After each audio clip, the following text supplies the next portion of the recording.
Tonight, some homeowners are still waiting to get back in their homes damaged by Hurricane Irma back in 2017. After the deadline the state of Florida gave the contractor to pay millions of dollars to wasn't met.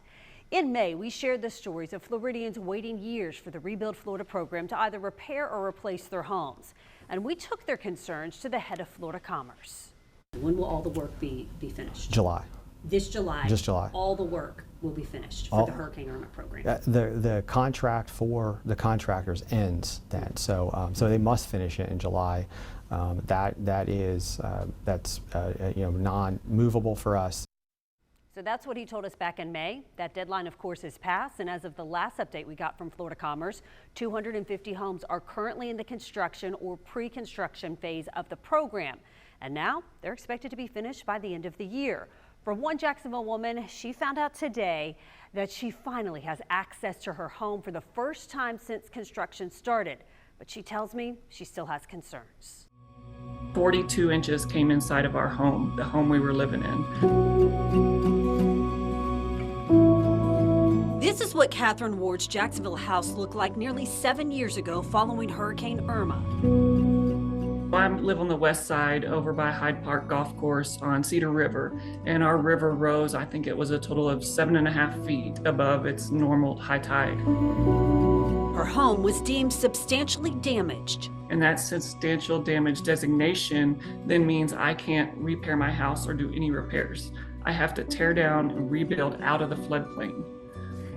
And so that happened to us, but then we did not get enough money from the insurance to do that, or from FEMA, our flood policy. She turned to the Rebuild Florida program for help in 2018, but it wasn't until this year that the work finally began to build her the new home she was promised. They just kept stringing us along and telling us it'd be just, one more thing. And it turned into over 4 years.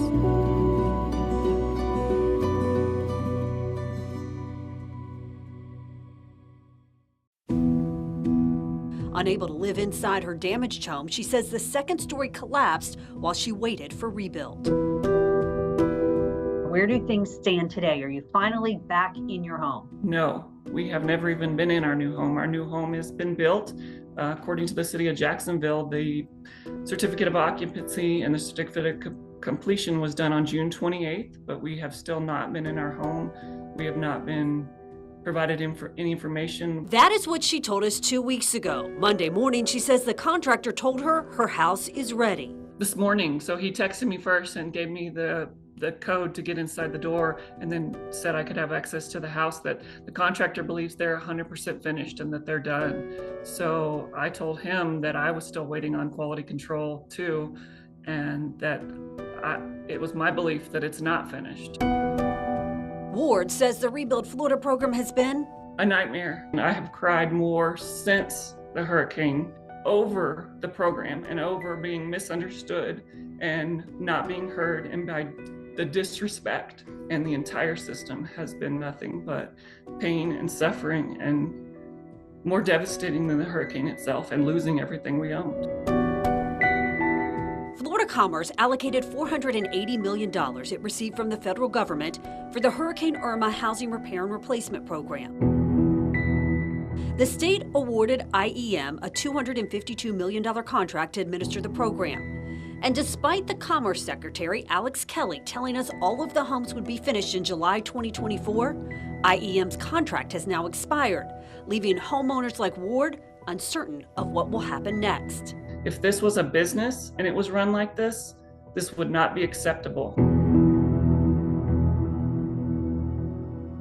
A spokesperson for IEM sent us a statement saying IEM's program management team has been closely collaborating with Florida Commerce to ensure a smooth transition as our contract ends on July 25th, 2024. We are proud to have served the people and families of Florida and to have fulfilled our contractual obligations. Ward is frustrated she has to start all over again with a new case manager. Now they've hired this new company. She called me, she introduced herself, but she knew nothing about my case. Even with the keys, Ward says the work is not done. This email she received from her case manager July 25th says she received a limestone rock driveway, but she says that hasn't happened. We used to have a carport, and so in place of that carport, they just put a two-car concrete slab right in front of the house for us to park on. But leading up to that, I have a 225-foot driveway that used to be concrete prior to demolition, and during demolition they brought in a bunch of dirt, but then they left that dirt there. She thinks changes need to be made to hold contractors accountable and have more oversight of taxpayer money. I was told I was given a rock driveway in place of my concrete driveway. I have mud, I have no rock. Why are these things happening? Why isn't somebody from the Department of Commerce, before they pay an invoice, calling the homeowner saying, was this work done and is it complete? That would have closed the gap on the problems.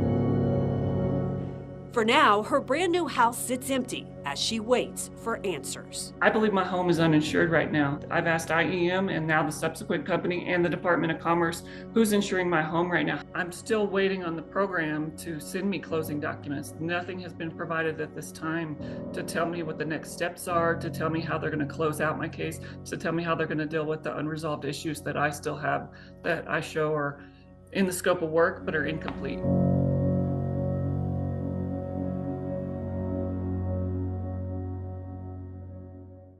Now, we've sent multiple emails to Florida Commerce asking about the Rebuild Florida program and asking for another interview. A spokesperson responded by saying they're looking into this.